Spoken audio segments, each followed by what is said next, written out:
नमस्कार, स्वागत है आपका और आप देख रहे हैं अपना यूट्यूब चैनल रीमेक इट बात। प्रधान शिक्षक और बिहार के ट्रांसफ़र के इंतज़ार में बैठे बीपीएससी टीआरई 1, टीआरई 2 के और विशिष्ट शिक्षक जो ट्रांसफ़र का इंतज़ार कर रहे हैं, उनके लिए बड़ी खबर निकल के आई है कि बहुत जल्द आपका ट्रांसफ़र होने जा रहा है। आज से 2 दिन पहले हम लोगों ने मीडिया में देखा था कि आपको ट्रांसफ़र एकदम प्रक्रिया अब ऑनलाइन होगी और बहुत जल्द होगी। जी हाँ, उस खबर को पुष्टता मिली है और क्या प्रमाण है इसका इस वीडियो में हम ज़िक्र करेंगे। आपको बताएँगे कि कैसे फरवरी के पहले से दूसरे सप्ताह में आपका ट्रांसफ़र हो जाएगा। कैसे बहुत जल्द प्रधान शिक्षक को अपने विद्यालय को मिलेगा, क्या हुआ है? तो आपके सामने एक पत्र दिख रहा है। वीडियो को शुरू कर रहे हैं, उससे पहले आपसे आग्रह है कि यदि आप पहली बार वीडियो देख रहे हैं तो वीडियो को सब्सक्राइब कीजिए पहले चैनल को और वीडियो को लाइक कीजिएगा यदि कंटेंट आपको लगता है कि फ्रूटफुल है। सब्सक्राइब इसलिए कीजिए ताकि आप अपने साथ जोड़ें। सब्सक्राइब से मुझे आपका सहयोग और समर्थन मिलेगा। आपके सामने एक पत्र है और ये पत्र आज ही पब्लिक हुआ है, जबकि ये पत्र आपको कल के डेट में निर्गत है और ये आपको प्राथमिक निदेशालय शिक्षा विभाग की तरफ से भेजा गया है और निदेशक प्राथमिक शिक्षक जो है इसको प्रेषक है और भेजा गया है सभी जिला शिक्षा पदाधिकारी को।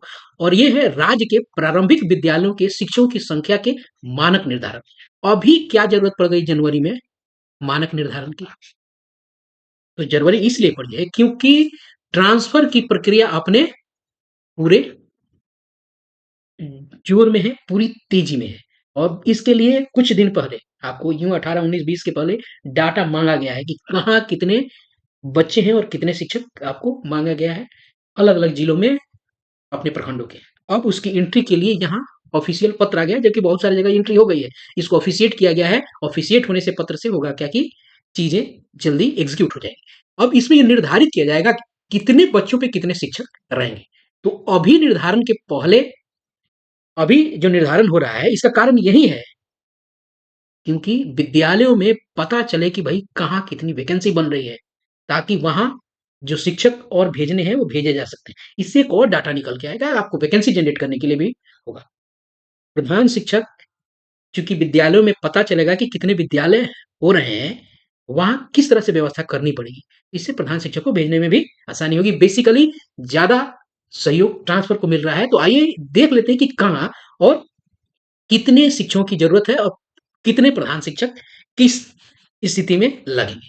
अब ये जो पत्र है आपके सामने, अब विषय आपके सामने है, विषय जिसे आपने देख लिया होगा कि मानक निर्धारण के संबंध में यहाँ कहा गया कि 24/1/2025 को संपन्न वीडियो कॉन्फ्रेंसिंग में शिक्षकों की संख्या के संबंध में किए गए विमर्श के आलोक में राज्य के सरकारी प्रारंभिक विद्यालयों, प्रारंभिक मीन्स 1 से 8 के लिए शिक्षकों की संख्या के संबंध में मानक निर्धारण करने हेतु अनुरोध किया गया था। मानक निर्धारण चूँकि विमर्श हुआ था और इससे 1 दिन पहले आपको 1-2 दिन पहले पूरी डाटा माँगी गई थी डीओ कार्यालय के द्वारा सभी प्रखंडों से। क्योंकि वो मानक निर्धारण नहीं कर पा रहे थे कितने पे कितने टीचर्स की आवश्यकता होगी। तो यहाँ इसी क्रम में राज्य के सरकारी प्राथमिक विद्यालय यानी 1 से 5 में कम से कम 5 शिक्षक, ये 1 प्रधान शिक्षक है यानी 4 प्लस 1 का मानक निर्धारित किया जाता है, जिसका विवरण निम्नवत है। आगे भी हम देखेंगे, पहले यहाँ देख लेते हैं किस पे कितने शिक्षकों की ज़रूरत विद्यालय में पड़ेगी। अब देखिए यहाँ कैसे निर्धारित किया गया। इससे पहले भी जब निदेशक आपको रवि प्रकाश थे, उन्होंने भी एक इस तरह का पत्र निकाला था, लेकिन यहाँ थोड़ी बहुत आपको बदलाव की गई है और इसका कारण है कि ट्रांसफर के लिए वहाँ देखना है कि कितने यूनिट की ज़रूरत है टीचर्स की। अब देखिए 1 से 5 में है, ये बिल्कुल 1 से 5 के लिए है। 120 बच्चे होते हैं, 1 से लेके 120 बच्चे, तो वहाँ 4 शिक्षक की ज़रूरत है। अगर 121 से लेके 150 है, वहाँ 5 शिक्षकों की ज़रूरत है और 150 से ऊपर होता है तो 40 विद्यार्थियों पे 1 शिक्षक की ज़रूरत पड़ेगी। और देखिए, यहाँ अलग-अलग शिक्षकों की कोटि बना दी गई है। सहायक शिक्षक, ये पहले जो नियमित शिक्षक थे, ये हैं वो सहायक शिक्षक, नियमित शिक्षक। विद्यालय अध्यापक, ये बीपीएससी वाले हैं, टीआरई वाले जो हैं। उसके अलावा विशिष्ट शिक्षक जो अभी सक्षमता परीक्षा पास करके आपको बने हैं नियोजित शिक्षक विशिष्ट, और स्थानीय निकाय ये नियोजित शिक्षक है। ये लोग हैं, इस तरह की व्यवस्था बनेगी और आपको बता दिया गया है कि कितने शिक्षक चाहिए कितने बच्चों पर। इसके अलावा ये जो 4, 5 और ये वाले बात है, प्रत्येक विद्यालय में 1 प्रधान शिक्षक का पद स्वीकृत है। यानी जितने भी प्राथमिक विद्यालय हैं, वहाँ 1 प्रधान शिक्षक का पद है और इस जो ऊपर ये दिए गए हैं इसके वो अतिरिक्त होगा। आइए देख लेते हैं आगे क्या है। आगे देखते हैं 6 टू 8 की कंडीशन क्या बनती है। 6 टू 8 की कंडीशन में है कि 1 से 5 में हम लोगों ने देख लिया यहाँ जिन ऊपर वाला ही यहाँ 1 से 5 बनाया है, जिन मध्य विद्यालय में शारीरिक शिक्षक के लिए बात की गई है, मूल कोटि कार्यरत है, उन विद्यालय में स्वीकृत एवं कार्यरत बल में एक-एक आपको शारीरिक शिक्षक अंकित किया जाएगा। ठीक है, एक-एक शारीरिक शिक्षक यहाँ रहेंगे। एक आपको मिडिल स्कूल की बात हो रही है, मिडिल स्कूल में शारीरिक शिक्षक लगते हैं, यानी 1 से 8 वाली स्थिति में। ठीक है, चलिए आगे यहाँ देख लेते हैं कितने 6 टू 8 में शिक्षकों की जरूरत है। ये है मान लीजिए 6 टू 8 में है 1 से 105, यहाँ चीजें बदल जाती है, यहाँ 35 पर होता है, ऊपर था 40 में। 1 से 105 बच्चे पे 4 शिक्षक होंगे, जिसे विज्ञान और गणित की एक, सामाजिक अध्ययन की एक, भाषा यानी हिंदी के एक और भाषा अंग्रेजी की एक। बात रही उर्दू और संस्कृत की, तो उसके लिए अगर है तो यहाँ आगे लिखा है आवश्यकता अनुसार भाषा अंतर्गत उर्दू एवं संस्कृत शिक्षा का प्रावधान किया जा सकता है। ये डीओ पर उन्होंने छोड़ दिया है। क्लियर है। अब यहाँ भी शिक्षकों की कोटि इसी तरह निर्धारित की गई है। आगे देख लेते हैं 105 से अगर ऊपर बच्चे होते हैं तब कैसे बनेगा मामला। 1 से 105 से 6 टू 8, टोटल 6 टू 8 की बात है। 105 से अधिक जब बच्चे होंगे तो वहां 35 विद्यार्थी पर एक शिक्षक होगा। ध्यान रखिएगा, यहाँ क्लियर भी किया गया है कि विषयवार शिक्षकों की संख्या का निर्धारण जिला स्तर पर किया जाएगा।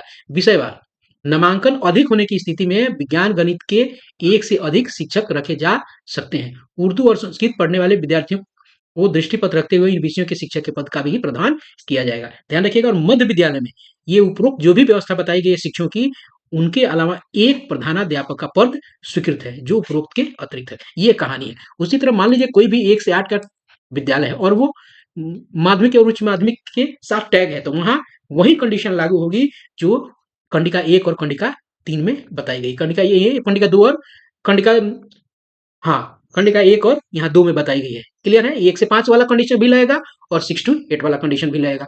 वन यूं कहे कि 1 से 8 तक की जो कंडीशंस हैं वो लगेगा उस माध्यमिक और उच्च माध्यमिक वाले विद्यालय में। अब बात रही कि मैं इसको ट्रांसफर से क्यों जोड़ रहा हूं, तो आपको बताया कि अभी क्यों मांगी जा रही है। अभी इसलिए कि ट्रांसफर की प्रक्रिया एकदम लास्ट एंड पे है, कभी भी एग्जीक्यूट हो जाएगा। हेड मास्टर की भी पोस्टिंग होनी है, हेड टीचर्स की भी पोस्टिंग हो रही है। अब देखिए जैसे हमारी नजर इस लास्ट पैरा पे जाता है, यहाँ कहा गया अतः निर्देश दिया जाता है कि उपरोक्त के अनुसार ई शिक्षा कोष पोर्टल पर प्राथमिक मध्य विद्यालयवार शिक्षकों का स्वीकृत बल एवं आवश्यक शिक्षकों की संख्या, एक तो कितना आपको वहां स्वीकृत बल है, उसके अलावा कितनी और जरूरत है से संबंधित आंकड़ों की प्रविष्टि 31/1/2025 तक, यानी आज 28 तारीख है, आज चिट्ठी पब्लिक हुआ है। 29, 30, 31 3 दिन में यह डाटा दे देना है, ताकि डाटा चूंकि ऑनलाइन हो जाएगा तो ट्रांसफर इजीली हो जाएगा। इसीलिए कह रहा है नेक्स्ट वीक्स, यानी मैं आपको आपके विद्यालय अलॉट हो सकते हैं ट्रांसफर के लिए। और परीक्षा जो इंटर और मैट्रिक की परीक्षा है वो होने के बाद आपको वहां ज्वाइन करने के लिए व्यवस्था बनाई जाएगी। यानी यह 31 जो ये जनवरी है, ये आपको संकेत दे रहा है कि आप अब अपने ट्रांसफर के लिए अपनी जाने के लिए अपनी गाड़ी की पेटी बांध लीजिए। बहुत जल्दी आपको अपने मनचाहे जगह पे ट्रांसफर मिलने की संभावना प्रबल हो गई है। तो इस वीडियो में मैंने प्रयास किया कि इस मानक निर्धारण के पीछे क्या तर्क है, क्यों मैं कह रहा हूं कि इसको ट्रांसफर से जोड़ा जा सकता है। तो इस वीडियो में इतना ही। यदि आपको कंटेंट पसंद आया तो लाइक कीजिए, शेयर कीजिए। धन्यवाद। जय हिंद।